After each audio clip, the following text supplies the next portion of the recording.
MLA కోట MLC అభ్యర్థుల ఎంపికపై కాంగ్రెస్ తీవ్ర కసరత్తు చేస్తోంది. అభ్యర్థుల ఎంపిక ప్రక్రియ ఓ కొలిక్కొస్తోంది. CM Revanth Reddy, deputy CM Bhatti Vikramarka, PCC chief Mahesh Goud, మంత్రి ఉత్తమ్తో ఏఐసీసీ పెద్దలు మాట్లాడారు. కాంగ్రెస్ తెలంగాణ వ్యవహారాల ఇన్ఛార్జ్ మీనాక్షి నటరాజన్ రాష్ట్ర కాంగ్రెస్ అగ్రనేతలతో జూమ్ మీటింగ్లో మాట్లాడారు. కాసేపట్లో హైకమాండ్కు మీనాక్షి నటరాజన్ నివేదిక ఇచ్చే అవకాశం ఉంది. ఆ తర్వాత అభ్యర్థులపై క్లారిటీ వచ్చే అవకాశం ఉంది. 5 ఎమ్మెల్సీ సీట్లలో సంఖ్యాబలం ఆధారంగా కాంగ్రెస్కు 4 సీట్లు దక్కే అవకాశం ఉంది. ఇందులో ఒకటి సిపిఐ అడుగుతోంది. సిపిఐకి ఇస్తే ఇక కాంగ్రెస్కు మిగిలేవి 3. కానీ కాంగ్రెస్లో చాలామంది ఆశావాహులు ఉన్నారు.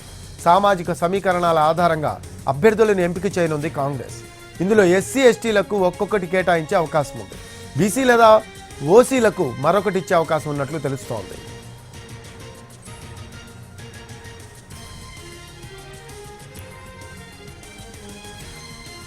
మరో అప్డేట్స్ తెలుసుకుందాం. మా కరెస్పాండెంట్ చారి ఉన్నారు. చారి, ఎమ్మెల్యే కోట ఎమ్మెల్సీ అభ్యర్థుల ఎంపికపై కాంగ్రెస్ తీవ్ర కసరత్తు చేస్తుంది. అభ్యర్థుల ఎంపిక కూడా ఒక కొలిక్కొచ్చినట్టు సమాచారం. లేటెస్ట్ అప్డేట్స్ ఏంటి దీనికి సంబంధించి?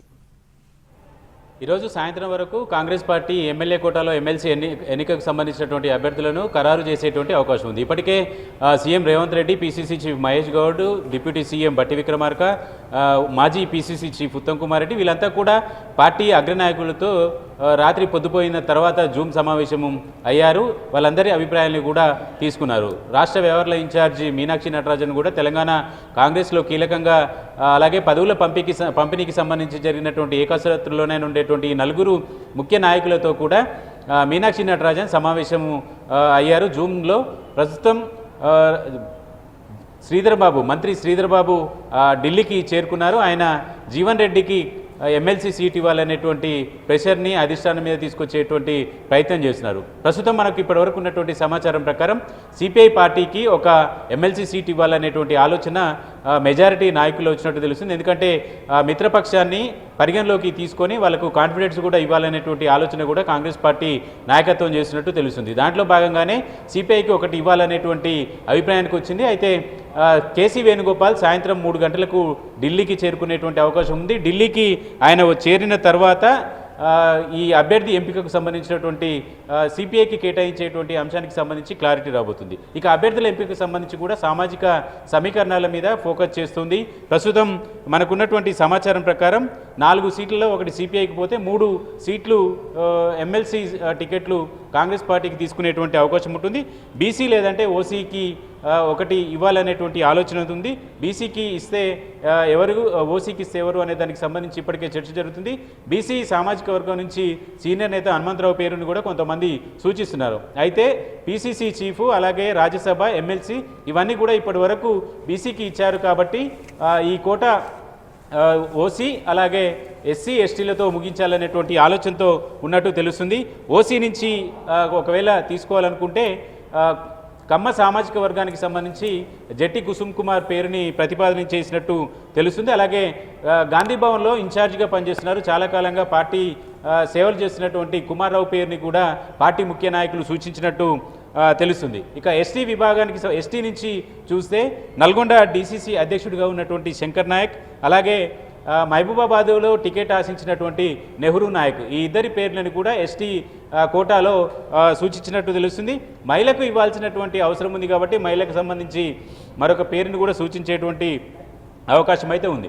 ఇక ఎస్సీ దానికి చూస్తే మాలా మాదిగ ఈక్వేషన్స్ను కూడా చూసుకోవాల్సి ఉంటుంది. కాబట్టి ఈ ఎస్సీ కేటగిరీలో అద్దంకి దయాకర్ పేరు, అలాగే రాచమల్ల సిద్ధేశ్వర్ పేరు పార్టీ నేతల నుంచి వచ్చినటువంటి అభిప్రాయంలో అధిష్టానం దగ్గర ఉన్నాయి.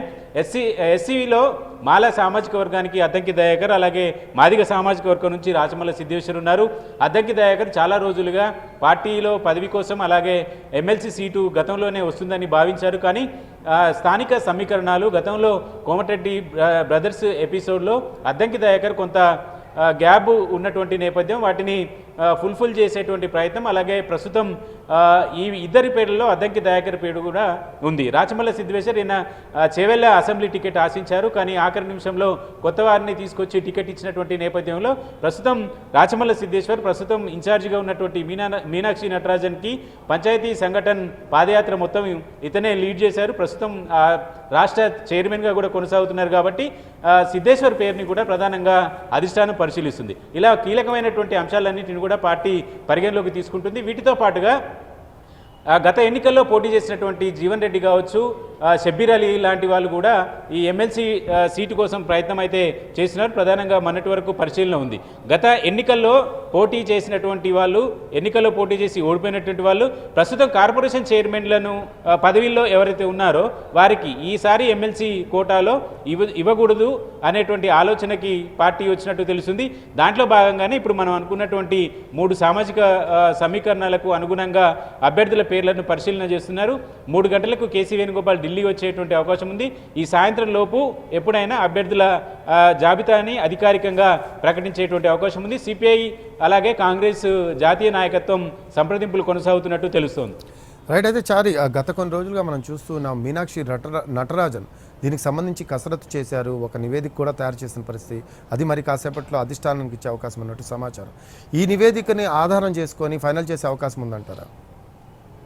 రైట్. ఇప్పుడు వచ్చినటువంటి అభిప్రాయ సేకరణలో కూడా మీనాక్షి నటరాజన్ మొదటి నుంచి చెప్తున్నారు, పార్టీ కోసం కష్టపడినటువంటి వాళ్ళు, మొదటి నుంచి కాంగ్రెస్ పార్టీలో ఉన్నటువంటి వాళ్లకు ప్రాధాన్యత ఇవ్వాలనేటువంటి ఆలోచనతోటే కాంగ్రెస్ పార్టీ, కాంగ్రెస్ నాయకత్వం కొత్తగా ఇన్ఛార్జిగా వచ్చినటువంటి మీనాక్షి నటరాజన్ కూడా ఉన్నారు. ఇప్పటి వరకు చర్చలోకి వచ్చినటువంటి పేర్లు ఏవైతే ఉన్నాయో ఆ పేర్లలో ఎవరు కూడా కాంగ్రెస్ పార్టీకి కొత్తగా వచ్చినటువంటి వాళ్ళు లేరు. కాంగ్రెస్ పార్టీ ఎన్నికలకు ముందు టికెట్లు త్యాగం చేసినటువంటి వాళ్ళు కాంగ్రెస్ తోటే ఉంటున్న కుటుంబాలు కాబట్టి వీరికి ప్రాధాన్యత ఇవ్వాలనేటువంటి ఆలోచనలో భాగంగా సీఎం రేవంత్ రెడ్డి కావచ్చు, పీసీసీ చీఫ్ మహేష్ గౌడ్ కావచ్చు, డిప్యూటీ సీఎం భట్టి విక్రమార్క కావచ్చు, ఉత్తమ్ కుమార్ రెడ్డి కావచ్చు, వీళ్ళందరూ కూడా అందరితో కూడా జూమ్ సమావేశం ముగిసింది. ఆ సమావేశంలో వచ్చినటువంటి పేర్లన్నింటినీ క్రోడీకరించి మరి కాసేపట్లోనే మీనాక్షి నటరాజన్ ఏఐసిసి ముఖ్య నాయకులకు ఈ నివేదికని అందించబోతున్నారు. ఆ నివేదిక ప్రకారం వచ్చేటువంటి 3 సీట్లు కాబట్టి ఆ 3 పేర్లను కాంగ్రెస్ హైకమాండ్ ఈరోజు సాయంత్రం వరకు ప్రకటించేటువంటి అవకాశం ఉంది. ఒక్కొక్క సీటుకి ఇద్దరిద్దరు పేర్ల చొప్పున పార్టీ నాయకులు సూచించినట్టు తెలుస్తుంది. కాబట్టి ఈ ఈక్వేషన్స్ అన్నింటినీ పరిగణలోకి తీసుకున్న తర్వాత కాంగ్రెస్ హైకమాండ్ సాయంత్రం లోపు అభ్యర్థులను ప్రకటించేటువంటి అవకాశం అయితే కనబడుతోంది. Thanks for updates షరీర్.